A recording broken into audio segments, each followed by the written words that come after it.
In other news today, a total of 259 rhinos have been poached for their horn in South Africa in just the first 6 months of this year. The Minister of Forestry, Fisheries and the Environment, Creecy, says trends in rhino poaching show a move away from the Kruger National Park to private reserves and KwaZulu-Natal. To speak more about how government is looking into curbing this poaching, we're joined by the Minister of Forestry, Fisheries and the Environment, Creecy.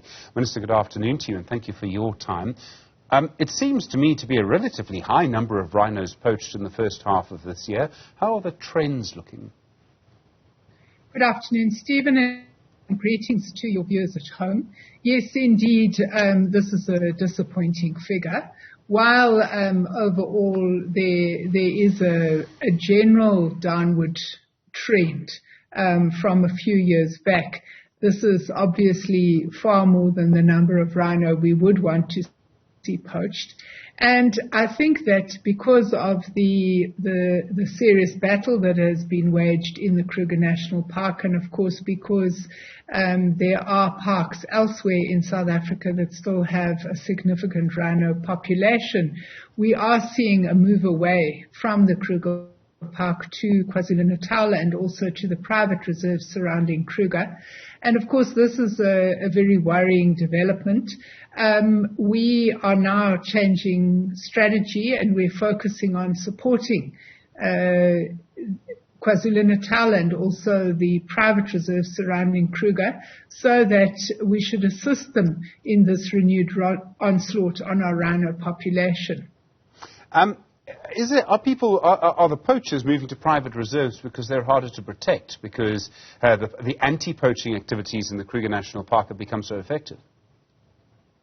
Well, yes, I think that is part of it, and also moving to KwaZulu-Natal, particularly there the parks would be under the provincial administration and may not be as well resourced in terms of combating poaching as a place such as Kruger. So I think that they are looking for softer and easier targets. You've been making arrests for this. What progress is being made in breaking up the rings, the criminal syndicates involved in this?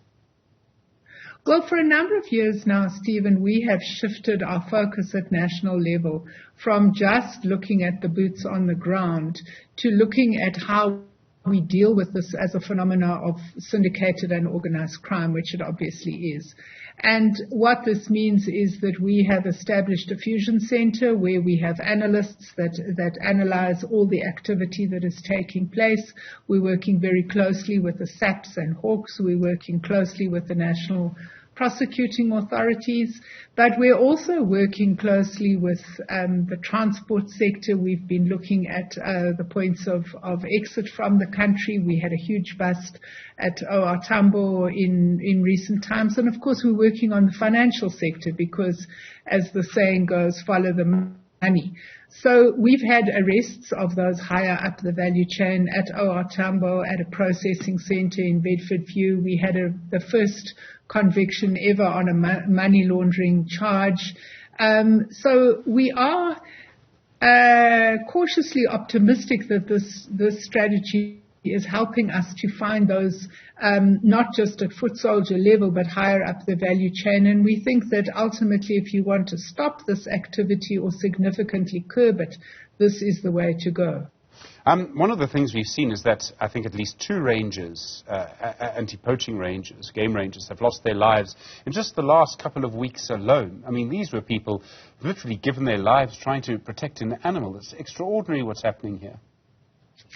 Yes, I think that one really would want to pay tribute to the head of Timbavati Rangers, Mr. Zimba, and also to our own ranger, Mr. Matibula, who he was actually killed by a rhino while he was on an anti-poaching excursion. And I think that what we recognize, and Sunday was World Ranger Day, Stephen, what we recognize is that our rangers are extremely dedicated.